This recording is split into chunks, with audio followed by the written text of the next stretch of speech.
오늘 본문은요 38년 동안 이렇게 병으로 고통했던 그 영혼 주님께서 만나주시고 치유해 주시는 또 그런 이적의 사건입니다. 요한복음에요 이적들이 총 7개가 소개되고 있습니다. 그 중에 세 번째죠. 첫 번째는 그 가나 혼인잔치에서 물이 포도주로 변화시키시는 그런 사건이었고요. 또 역시 가나에서 있었죠.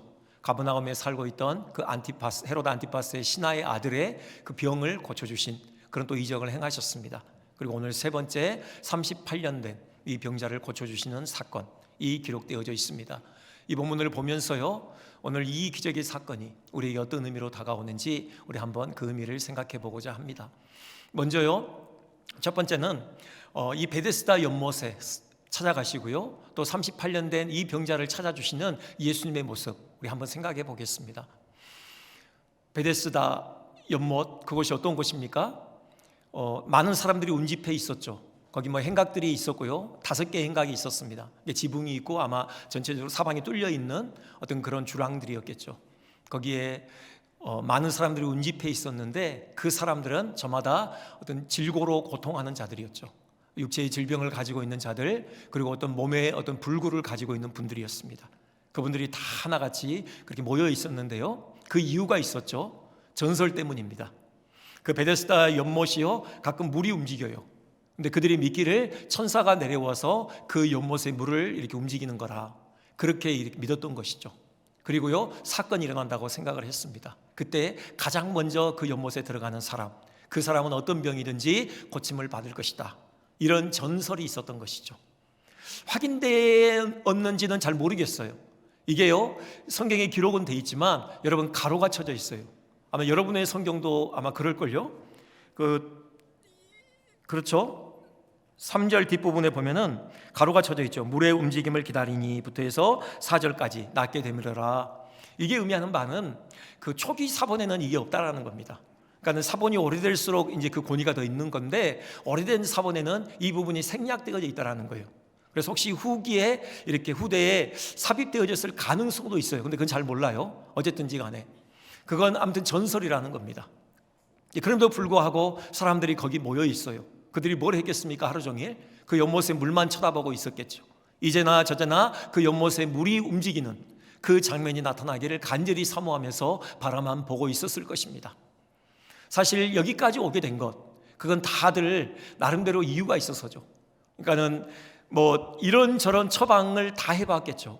모든 어떤 의학적인 어떤 그런 방법들을 동원했지만 결국 치료가 안 돼서 마지막 그 신락 같은 희망, 한 가닥 희망을 가지고요 이곳까지 오게 된 것이죠. 그러니까 그들의 입장에서는 내몰리게 된 것이죠. 거기까지요. 그렇기 때문에 일반 사람들은 이 베데스다 연못을 잘 찾지 않는다고 해요. 그러니까 그 환자들의 가족이 아니고서는 보통 사람들의 발길이 잘 닿지 않는 곳이에요. 왜 그렇겠습니까? 여러분 그 펼쳐지는 시각적인 어떤 광경이 우울하잖아요. 어떤 인생의 그 어두운 단면을 적나라하게 보여주는 것만 같잖아요. 그래서 사람들이 잘 찾지 않는 것이죠. 여기 이 베데스다라는 이름이요 자비의 집이라는 이름이거든요. 베트가 집이고 그 헤세드 해서 이제 자비, 인애, 그러니까 자비의 집이라는 이름인데 하나님의 자비가 거기에 가득해서 그래서 자비의 집은 아닌 것 같아요. 굳이 자비의 집이라면은 하나님의 자비 아니고는 달리는 살아갈 수 없는 어떤 그런 분들, 오직 하나님의 은혜가 절실한 사람들만 거기 모여 있기 때문에 그런 의미에서 자비의 집이라고 할 수 있죠. 그런데요 좀 더 생각해 보면요 그 자비의 집이라는 이름이 정말 무색해요. 거기에는요 전혀 자비가 깃들어져 있지 않다고요. 특별히 사람들의 그 내면에요. 여러분 오직 한 명만 치료를 받는 거잖아요. 딱 한 명이에요. 2명도 아니고요. 그러니까는 옆에 많은 사람들이 모여 있는데 그 사람들을 바라볼 때 각 사람들의 마음에 뭐가 있었을까요? 정말 사랑의 눈빛으로 쳐다봤겠습니까? 아니겠죠. 경쟁자 아닙니까? 저 사람보다는 내가 더 먼저 도착해야 되는데 저 사람을 밀쳐야지만 내가 도착해서 고침을 받을 수 있는 가능성이 있는 거죠. 그러니까 그들의 마음에는요 경쟁이 내면화되어 있는 것이죠.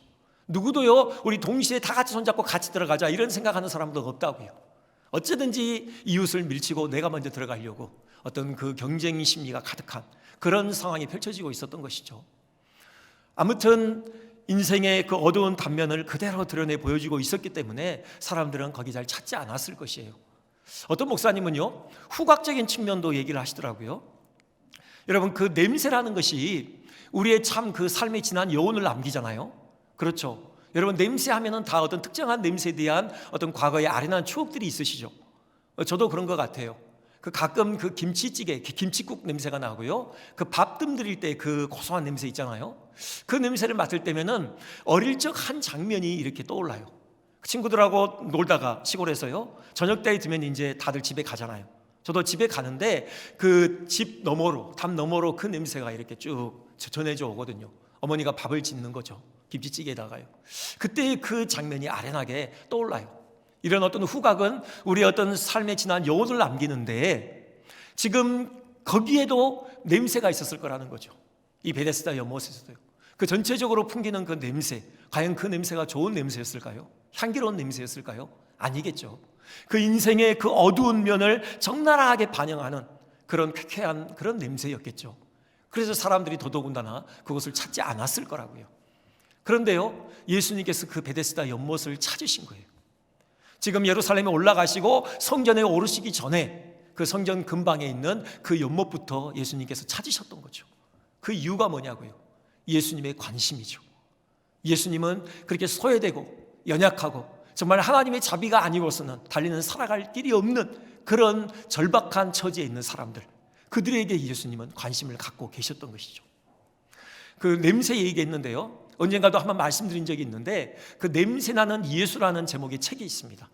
다음 주요 3부 예배 때 강사로 오시거든요. 그분이요, 그 김경열 목사님이라고, 이분이 지금은 신학을 깊이 해서 우리 그 한국 목사님들을 지금 돕고 있는데, 아프리카에서 한 10년간 선교사로 이렇게 또 섬겼던 분입니다.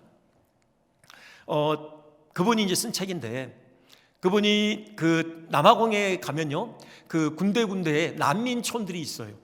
그러니까는 그래도 남아공이 아프리카의 허브라고 불리기 때문에, 저 사하라 이남으로는요, 그러니까는 다른 나라에서 많이 일자리를 찾아 남아공으로 흘러 들어옵니다. 근데 정식으로 어떤 그 거주 허가를 받지 않았던 거죠. 불법으로 체류하는 거예요. 그래서 집을 제대로 지을 수가 없어요. 그러니까 나무 판자로 그냥 잇대어 가지고 겨우 이렇게 생활할 수 있을 공간을 만들어내죠. 뭐 수도도 없고요, 전기도 없어요. 화장실 어떤 시스템도 제대로 갖춰져 있지 않아요. 여러분, 그런 열악한 환경에서 살기 때문에 군데군데 냄새가 있죠. 특히나 비가 오잖아요. 그러면은 그 길이 정말 장난이 아닙니다. 그리고 그 냄새도요. 이제 그곳에 교회를 세우셨어요, 이 선교사님이. 그래가지고 이제 전도도 하고 이제 성도들 신방도 하잖아요. 그러면 그런 냄새를 맡는 거죠. 하루는 문득 예수님이 생각이 나더라는 거예요. 예수님께서 이렇게 냄새가 나지 않으셨을까라는 거죠. 왜요? 예수님이 만나는 사람들, 늘 이렇게 헐벗고 가난하고 거리에 있는 사람들, 그런 사람들을 많이 만나셨잖아요. 그들과 악수하시고 그들을 안으시기도 하시고 그들과 함께 먹고 마시기도 하시고, 그렇기 때문에 예수님도 자연스럽게 그 냄새가 옮겨져 왔을 거라는 거죠. 그리고요, 특별히 그 나병 환자들, 여러분, 그 고름이 예수님의 그 옷가에 많이 이렇게 번져 있었을 거라는 거죠. 예수님의 옷에 그런 고름으로 얼룩져 있었을 것이다. 그리고 예수님도 거리에서 주무실 때가 많이 있잖아요. 씻지 못하시는 거죠. 땀 냄새, 발냄새, 이런 냄새가 또 예수님에게 있었을 것이다 라는 그런 상상이 되더라는 거예요. 그렇겠죠. 우리가 만약에 그 당시로 돌아가서 지금 예수님을 만난다고 생각해 봐요. 우리 눈앞에 서 계시는 예수님, 말끔하게 차려입으시고 진한 향수 뿌리시고 어떤 향기 나는 그런 예수님은 아니실 것 같아요. 정말 이런저런 그런 어떤 삶의 그런 그 어두운 단면들, 그 삶의 그런 얼룩진 그런 냄새들로 가득 배어있는 그런 냄새나는 예수님이 아닐까라는 그런 생각이 듭니다. 여러분, 이분이 바로 우리 주님이십니다. 여러분, 그 주님으로 인해서 우리도 은혜를 받게 된 것이죠. 그런데 이 주님께서요, 또 그 연못에 모여있는 사람들 중에서도 가장 처지가 딱한 38년 된 병자를 찾으시죠. 그리고 그에게 말씀을 건네셔요. 여러분, 참 고마웠을 겁니다. 이 병자가요, 아무도 그를 찾아주지 않는데 예수님이 찾아오셔서 그에게 말을 건네시는 그 자체가 눈물나게 참 고마운 일이었을 것이에요. 그리고 그것으로부터 시작해서 결국 그 영혼이 고침을 받는 그런 역사가 있게 되는 것이죠. 여기서 우리가 또 생각해 볼 것은요, 하나님께서 우리에게 주신 구원의 은혜의 성격이에요. 여러분, 전적으로 은혜입니다. 여러분, 생각해 보세요. 이 38년 된 병자를 예수님께서 찾아가신 것이 이 사람이 예수님을 초청했습니까? 자기는 움직일 수 없지만 누구 이렇게 다른 사람을 불러다가 예수님 좀 꼭 만나고 싶으니까 제발 좀 데리고 와라. 여러분, 그래서 예수님께서 지금 그 손에 이끌려서 오신 것 아니잖아요. 이 사람은요, 예수님이 누군지도 알지 못해요. 전혀 몰랐어요. 그리고 나음을 입은 이후에도 예수님의 이름도 몰라요. 유대인들이 묻거든요. 네 자리를 들고 일어나 걸어가라고 한 그 사람이 누구냐? 답을 못해요. 왜요? 예수님을 몰랐거든요. 그 이름조차도요. 주권적으로 예수님께서 찾아오신 거죠. 이 사람을 만나주신 것입니다. 하나님의 은혜죠. 마찬가지로요, 여러분, 우리도 예수님을 만나게 된 것, 우리가 예수님을 초청했습니까? 예수님, 저는 예수님이 필요해라고 우리가 간절하게 예수님께 우리가 구했습니까? 아니요. 그 전에 예수님께서 먼저 우리를 찾아주셨어요. 먼저 우리를 찾아주시고 우리에게 말씀을 건네주신 것이에요. 우리에게 복음의 빛을 비춰주신 것이죠. 그 전까지는요, 예수님이 누구신지 관심이 없었잖아요. 정말 예수님이 필요한 죄인이라는 사실에 대해서도 우리는 잘 모르던 존재들이에요. 예수님께서 말씀을 건네시고 복음의 빛을 비추심으로 인하여서 드디어 우리가 죄인인 것을 깨닫게 된 거죠. 예수님 없이는 살 수 없는 존재들이라는 것을 우리가 처절하게 알게 된 것이죠. 우리에게 손을 내미시는 그 예수님의 손을 우리가 드디어 내밀어서 붙잡게 된 것입니다. 주권적인 하나님의 은혜예요. 하나님의 은혜로 우리의 구원이 시작된 것입니다. 늘 말씀드리지만 그렇기 때문에 우리의 구원은 반드시 완성되는 것입니다. 우리 안에 성령으로 찾아오셨어요. 성령께서 우리를 결코 떠나지 아니하십니다. 무슨 일이 있어도 성령은 우리를 떠나지 아니하십니다. 영구히 우리와 함께 계십니다. 우리의 구원을 반드시 완성시키고야 마실 것이에요. 여러분, 이 은혜를 우리가 다시금 여기서 발견하게 되어져요. 감격이죠. 우리가 감사해야죠. 더불어서요, 이제 우리도 예수님처럼 다른 사람을 향해서 손을 벌려야 되지 않겠습니까? 사람들이 다 잘 찾아가지 않는 그 사람들에게 우리가 찾아가서 그들에게 우리가 말을 건네고 우리가 손을 내밀면서 그 하나님의 자비, 그들에게 전적으로 필요한 그 하나님의 자비를 흘려보내는 통로로 쓰임받았으면 좋겠습니다. 우리가 결단했으면 좋겠습니다.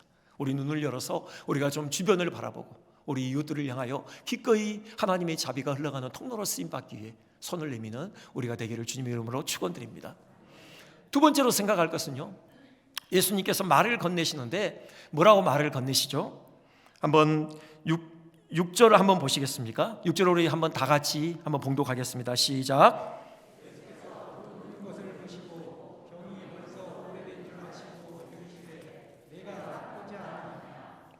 아멘. 내가 낫고자 하느냐, 이렇게 물으셔요. 근데 여러분 생각해 보세요. 이 질문이 참 실없다. 예수님이 왜 이렇게 실없는 질문을 하실까? 그렇게 좀 반문하실 분도 계실 거예요. 왜냐고요? 여러분, 환자 아닙니까? 환자의 가장 큰 소원이 뭐예요? 당연히 병에서 고침을 받는 거잖아요. 그러지 않겠습니까? 거기에 모여있는 그 많은 사람들을 하나하나 다 물어본다면 당신의 소원이 뭡니까?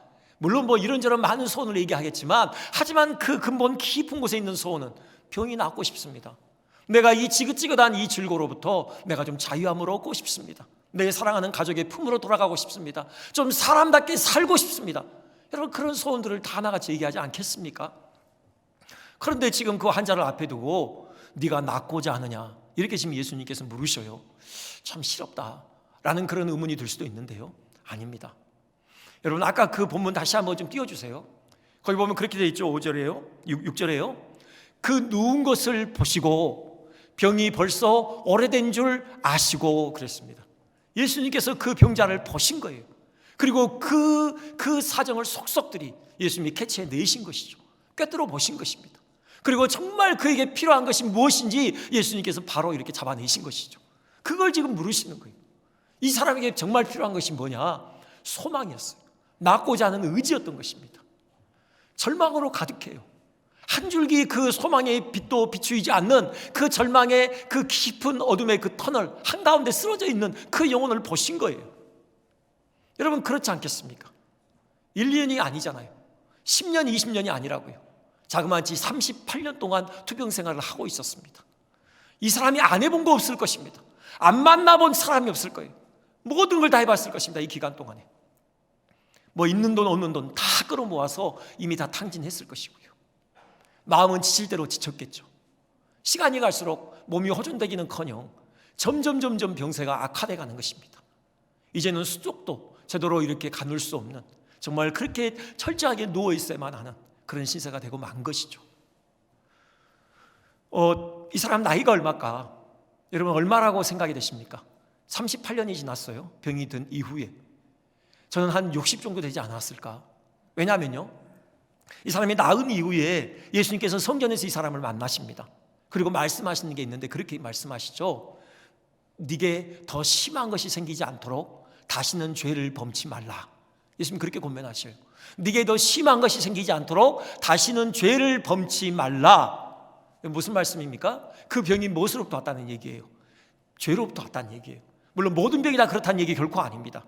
우리가 불안전한 세상에 살기 때문에 언제든 병에 걸릴 수 있는 그런 어떤 질병에 노출되는 그런 환경이 있죠, 우리가.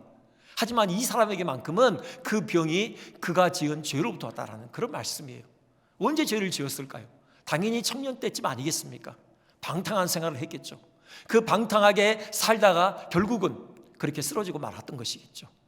그렇기 때문에 38년을 더하면은 한 60 가까이는 되어졌다. 그렇게 추정할 수가 있는 것입니다. 인생의 황혼역에 들어선 것입니다. 더 이상 무슨 희망이 있습니까? 왜 그래도 베데스다 연못에 와 있는 것은 뭔가 낫기 위해서 아닙니까? 아니요. 낫기 위해서 왔다라고 우리가 볼 수 없는 건요, 여러분 무슨 그가 그 기적의 주인공이 되리라고 그가 과연 기대했겠습니까? 단 1%의 가능성도 없죠. 그럼 왜 거기에 누워 있는 겁니까? 달리 갈 데가 없어요. 갈 데가 없는 사람이에요. 여러분 부모님은 이미 세상을 떠났을 것입니다. 사랑하는 가족들요 38년 동안 병치레 하면서 이미 다 그 곁을 떠났을 것이에요. 친구들도 떠나죠. 예수님께 그렇게 하소연하잖아요. 나는 아무도 없습니다. 갈 데가 없어요. 그래서 거기 누워 있는 거예요. 자기하고 같은 처지에 있는 사람들을 겨우 위안 삼으면서 그렇게 하루하루 그렇게 시간을 죽이면서 거기서 그렇게 누워 있는 것입니다. 예수님께서 그 상황을 보신 거예요. 그러면서 예수님께서 던지시는 거예요. 이 사람아, 네가 낫고자 하느냐? 네게 과연 낫고자 하는 소원이 있느냐? 그에게 다시 소망을 불러일으키시는 거죠. 여러분 그 학습된 무기력감 이런 거 있잖아요. 그러니까는 실패가 반복되다 보면요 나중에는 아예 주저앉아 버리죠. 이제는 시도조차 하고 싶은 마음이 없어져요. 하면 뭐해? 또 실패할 건데. 이런 깊은 어떤 무기력감에 빠지게 되잖아요. 이것을 이제 잘 설명하는 예화가 그 코끼리 예화잖아요. 여러분 코끼리가요 동물 중에 가장 센 것 같아요. 사자도 함부로 건들지 못합니다. 저는 그 아프리카에 있었기 때문에 그 야생 코끼리를 이렇게 가끔씩 봤거든요. 뭐 집 앞에 코끼리가 있다는 얘기는 아니고요. 뭐 저기 어디 그런데 이제 야생 공원에 가면은 정말 넓어요. 그런데 가면 차 타고 다니면서 야생 코끼리를 봐요. 근데 제일 무서워요. 코끼리가요. 코끼리가 한 번은 그 코끼리가 화가 나서 우리에게 달려오는 모습을 목격했습니다. 막 귀를 펄럭이면서요. 엄청 무서워요, 진짜요. 그러면요. 그 차 타고 다니면서 코끼리를 구경할 때는 반드시 이렇게 그 뒤에서 봐야 돼요. 그러니까 바로 도망갈 수 있도록요. 코끼리가 발을 들어서 이렇게 밟아버리면은 종이짝처럼 그냥 그렇게 짓이겨집니다. 차도요. 그 정도로 강한 동물이죠. 그런데요, 서커스단 여러분 마음껏 코끼리 굴리잖아요. 그리고 운송수단으로 사용하고요. 길들여진 거죠. 어떻게 이 코끼리를 길들일 수 있습니까? 여러분이 잘 아시듯이 어릴 때 코끼리를 가져와서요 데려다가 말뚝에다가 그를 묶어 놓잖아요. 그러면 처음에는 어린 코끼리가 벗어나려고 안간힘을 쓰죠. 하지만 아직은 그 말뚝을 이길 힘이 아직 없어요. 그렇게 마구 이렇게 아둥바둥 하다가요 결국은 포기하는 거죠. 자기를 스스로 그렇게 규정합니다. 아, 나는 저 말뚝을 이길 수가 없는 존재야. 그러는 거죠. 그래서 이제 자라요. 이제 어른 코끼리가 돼요. 저 말뚝 하나쯤은 바로 뽑아버릴 수가 있다고요. 그럼에도 불구하고 그 말뚝을 벗어날 시도조차 하지 않는 거예요. 왜요? 자기는 말뚝을 이길 수 없는 존재거든요. 이것이 바로 학습된 무기력감이죠. 이 사람에게는 그런 게 있었던 겁니다. 38년 동안 수없이 실패를 통하여서 그는 아예 주저앉아 버린 거예요. 예수님께서 그걸 지적하신 거예요. 그 실패의 자리에서 그 패배의식에서 벗어나라는 그 예수님의 외침인 것입니다. 여러분 패배의식이 가지고 오는 그 결과가 뭔지를요 이 사람의 답변을 통해서 우리가 알 수 있어요. 여러분 7절 한번 우리 같이 한번 봉독해 볼까요?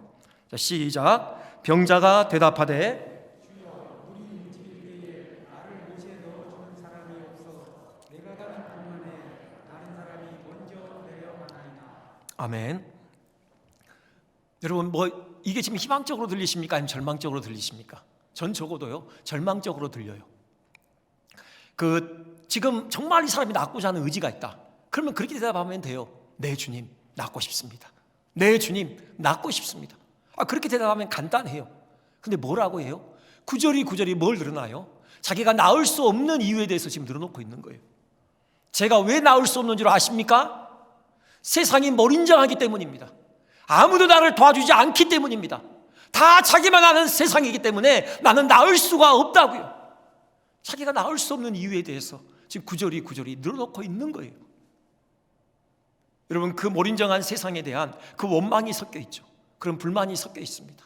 여러분, 이게 패배의식에 젖어 있는 사람들의 그 반응이에요. 어떤 일이 있을 때 먼저 실패할 것을 생각해요. 안 될 것을 먼저 생각하잖아요. 잘 되리라고 기대하기보다도요, 먼저 안 되는 쪽으로 생각이 먼저 기울어요. 그러면서요, 왜 안 되는지 이유들을 대기 시작하죠. 그런 모습을 우리가 보게 되는 거예요. 네가 낫고자 하느냐? 거기서 일어나라는 거예요. 그 패배의식을 떨쳐버리라는 거죠. 소망을 가지라는 겁니다. 낫고자 하는 의지를 가지라는 거죠. 지금이라도 늦지 않았다라는 겁니다. 지금 남은 이 생 얼마든지 생명의 풍성함을 누리며 살 수 있다라는 겁니다. 그런 거룩한 소원을 가지라. 그런 회복에 대한 열망을 가지라. 지금 예수님은 그렇게 그 영혼에게 초대하고 계시는 거예요. 그 절망의 터널 한가운데서 이 영혼에게 지금 소망의 노래를 불러주고 계신 것입니다. 여러분, 이런 적극적인 삶의 태도, 이것이 얼마나 우리에게 중요한지, 여러분, 그 호박벌 이야기 아십니까? 호박벌 있잖아요. 한 2.5cm 정도 된대요, 평균 그 체구가요. 근데 그가 얼만큼 하루에 이렇게 많이 날아다니냐면은 200km 이상을 이렇게 날아다닌대요. 그 작은 체구예요. 그러니까 천문학적인 어떤 그런 그 거리를 날아다니는 겁니다. 이 호박벌에 의하면요. 근데 신기한 것은 이 체구상, 어떤 그 몸의 구조상요, 날 수 없는 존재래요, 호박벌은. 그러니까 여러분 사진을 나중에 보시면 알겠지만, 여러분 되게 뚱뚱합니다. 뚱뚱하고요. 그 다음에 날개는 정말 작아요. 그래서 이 날개짓을 통해서 그 몸을 공중에 띄울 수도 없는 그런 신체 구조를 가지고 있대요. 그런데 어떻게 하루에 200km 이상을 날아다니냐고요. 그 이유가 뭐냐? 의외입니다. 뭐냐면요, 자기가 날 수 없는 신체 구조라는 것을 모른대요. 네, 자기가 날 수 없다는 사실을 몰라요, 이 호박벌은요. 그렇기 때문에 난다라는 거예요. 여러분, 정말 중요하죠. 자기가 알았다면 자기도 애초에 날 시도조차 안 했을 것입니다. 그걸 몰라요. 이 호박벌의 관심은요, 내가 날 수 있느냐 날 수 없느냐, 그게 아니에요. 그저 꽃에 있는 겁니다. 거기서 꿀을 따는 것, 이것만이 이 호박벌의 관심이에요. 그러니까 하루에 200km를 날아다니는 거예요. 어떻게 나느냐? 1초에요 날개짓을 250번을 한답니다. 1초에 250번. 여러분 상상이 되십니까? 그렇게 해서 그 날 수 없는 신체 구조, 그 몸을 공중에 띄우고 날아가는 거예요. 여러분, 이 예수님의 음성에 우리가 어떻게 답변하시겠습니까? 네가 낫고자 하느냐? 여러분, 우리 답변했으면 좋겠습니다. 네 주님, 낫고 싶습니다. 제가 이 자리에서 일어서고 싶습니다. 제가 걷고 싶습니다. 아니, 뛰고 싶습니다. 여러분, 그렇게 답변하신 여러분 되시기를 주님의 이름으로 축원드립니다. 한 가지만 더 생각하겠는데요, 여러분, 주님의 이 노래는 결코 공허한 메아리로 끝나지 않습니다. 우리의 소망만 불러일으켜 놓으시고 정작 그 소망의 성취를 책임질 수 없는 무책임한 분이 아니셔요. 그렇죠? 예수님, 그분은 하나님이시잖아요. 반드시 그 소망의 노래에 합치한 그 성취를 우리 가운데 가지고 오시는 분이십니다. 여러분, 그게 이 병자에게 말씀하시죠. 우리 8절 한번 다 같이 한번 봉독해 볼까요? 자, 시작. 예수께서 이르시되 일어나 내 자리를 들고 걸어가라 하시니. 아멘. 여러분, 이러자 어떤 일이 있어요? 38년 동안 한 번도 걸어보지 못했는데, 한 번도 그 발목을 써본 적이 없는데 그 발목에 힘이 들어가는 겁니다. 그 다리에 힘이 들어가는 게 느껴져요. 그래서 그 말씀에 의지해서 그가 일어나는 겁니다. 일어서져요. 침상을 들고 가자고 하잖아요. 그 지금까지 누워있던 그 침상을 둘둘 말아서요, 어깨에 매더니요, 힘차게 당당하게 앞으로 걸어나가는 겁니다. 여러분, 이런 역사가 있게 되어져요. 이것이 어떻게 가능합니까? 예수님의 말씀에 능력이 있잖아요. 예수님의 말씀에 능력이 있어요. 여러분, 그렇잖아요. 하나님께서 이 세상을 처음 지으실 때 그 어둠에 하나님이 빛이 있으라고 말씀하셔요. 그 명령에 의해서 어둠이 걷어지고 빛이 비춰지는 그런 역사가 있었던 것 아닙니까? 여러분, 에스겔 37장 생각해 보십시오. 마른 뼈, 이건 죽음의 과정을 끝낸 겁니다. 생명이라고도 도무지 찾아볼 수 없어요. 거기다가 하나님이 말씀하시죠. 생기야 불어넣어져서 이 마른 뼈야 살아나라. 그렇게 하나님이 명령하셔요. 그러자 그 뼈들이 모이기 시작하고요, 힘줄이 붙고요, 살이 붙고요, 그 다음에 이렇게 피부가 덮이고 생기가 들어가서 일어나는 그런 역사가 있잖아요. 큰 군대가 형성되는 그런 역사가 있는 겁니다. 하나님의 말씀에 이런 창조의 능력이 있어요. 이런 부활의 능력이 있습니다. 여러분, 그렇기 때문에 우리에게 소망이 있는 거예요. 우리의 소망은 결코 헛되지 않은 겁니다. 예수님께서 일어나 걸어라 라는 그 음성이 우리 가운데 들려질 때요, 우리가 실제로 일어나서 걸어가는 그런 역사가 있게 되는 것입니다. 여러분, 무엇이 우리를 붙들고 있습니까? 무엇이 우리를 그 자리에 주저앉아 있게 만들고 있습니까? 여러분, 그것이 죄입니까? 여러분, 주님의 음성을 들으십시오. 일어나 걸어가라고 하시는 주님의 그 음성을 들으십시오. 주님의 십자가는 우리를 죄와 사망의 세로로부터 우리를 자유케 하셨습니다. 우리가 더 이상 거기에 매여 있을 필요가 없다고요. 여러분, 그 죄에 여러분 영혼이 붙들려 있을 필요가 없습니다. 왜 주저앉아 계십니까? 주님의 십자가가 우리를 그 세력으로부터 자유케 해주셨습니다. 일어나 걸어가라고 이미 주님 우리에게 말씀하신다고요. 여러분, 그 십자가의 능력으로 우리는 일어나 걸어갈 수 있는 것입니다. 질병이요, 주님이 말씀하시면 한 방에 일거에 해결될 수 있는 것 여러분 믿으시죠? 얼마든지 우리를 붙들고 있는 그 육체의 줄고로부터 주님 우리를 자유케 하실 수 있는 분이십니다. 주님이 원하신다면, 그것이 정말로 우리가 하나님의 영광을 드러내는 일에 필요한 일이라면 주님 우리에게 일어나 걸어가라고 말씀하실 것이고, 그 음성이 들려질 때 우리가 질병으로부터 자유케 되는 그런 역사가 있게 되어질 것입니다. 여러분, 믿음으로 주님 앞에 나아가시기를 주님 이름으로 축원드립니다. 여러분, 심령에 그런 질병이 있습니까? 마음에 질고가 있습니까? 외로움이 있고 우울증이 있고, 여러분, 다른 사람에 대한 미움이 있습니까? 일어나 걸어가라는 주님의 음성을 들으십시오. 그것으로부터 주께서 우리를 자유케 해주셨습니다. 우리 가운데 하늘의 기쁨을 주시고 하늘의 평강을 우리 가운데 부어주십니다. 여러분, 그 은혜를 경험했으면 좋겠습니다. 우리만 기뻐하고 즐거워하는 것이 아니라 우리를 통해서 많은 사람들이 그 하늘의 기쁨을 나누며 정말 하나님의 자비가 필요한 그 영혼들에게 하나님의 자비를 흘려보내는 통로로서 그렇게 우리가 힘있게 사용되어졌으면 좋겠습니다. 사랑이 제일 힘들죠. 사랑이 제일 힘든 것 같습니다. 언젠가도 그런 그 예화를 들려드린 적이 있는데요, 한 노부부가요, 서로 늘 싸워요. 어떻게 이혼을 안 하고 그때까지 버텼는지 모를 정도로 밥도 같이 안 먹고 말도 섞지 않습니다. 그런데 신기하게도 두 부부가 동시에 치매가 걸려요. 거의 같은 시기예요. 자녀들이 어떻게 합니까? 이제 요양원에 보내드리는데 같은 요양원에 보내면 또 늘 싸우실까 봐 다른 요양원으로 보내죠, 각각. 근데 너무 힘든 거예요. 자녀들이 이쪽 갔다 이쪽 갔다. 안 되겠습니다, 같이 사세요 하고 같은 요양원으로 이제 해와요. 근데 아버지가 바뀐 겁니다. 아버지가 그 어머니를 너무 사랑해요. 그래가지고 얼굴도 씻어주고 대소변도 받아주고 지극정성으로 그 아내를 돌보는 겁니다. 그 어머니가 나아버렸어요. 치매에서 회복이 됐습니다. 그래서 이제 자식들이 어머니에게, 어머니, 아버지가 어머니에게 이렇게 지극정성으로 어머니를 돌봤습니다. 이제 아버지를 이제 어머니가 돌봐야 되지 않겠습니까? 라고 이제 권면을 해요. 요청을 해요. 근데 어머니는 웬걸 여전히 싫어합니다. 아버지를 쳐다보지도 않아요. 그래서 한심해서 이 자녀들이 의사를 찾아갔죠. 선생님에게 물어요. 우리 부모님 도대체 왜 그러십니까? 그때 의사의 답변이 이거죠. 네, 아버지는요 지금 정신이 없기 때문에 어머니를 사랑하는 겁니다. 어머니는요 정신이 돌아왔기 때문에 지금 아버지를 다시 미워하는 겁니다. 여러분, 그게 정답이죠. 여러분, 사랑은 제정신으로 할 수 있는 게 아니잖아요. 네. 근데 어떻게 그게 가능하냐고요? 성령의 능력으로 가능하죠. 성령의 능력으로 가능합니다. 여러분, 우리가 살면서 사랑하는 삶을 살아야 될 것 아닙니까? 하나님의 사랑과 그 은혜를 흘려보내는 통로로서 사는 것이 일어나 걸어가라는 그 주님의 가장 합치한 삶이죠.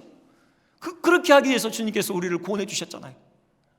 이 땅에 생명을 연장시켜 주시는 것이고 하나님의 백성으로 살아가게 하는 것 아닙니까? 사랑해야죠. 우리 힘으로 할 수 없어요. 성령의 능력으로만 할 수 있습니다. 우리를 향하여서 일어나 걸어가라는 주님의 그 음성이 들려질 때 우리가 비로소 사랑의 삶을 살 수 있는 겁니다. 여러분, 이런 삶을 통해서 하나님의 영광을 드러내는 여러분 되시기를 주님의 이름으로 축원드립니다.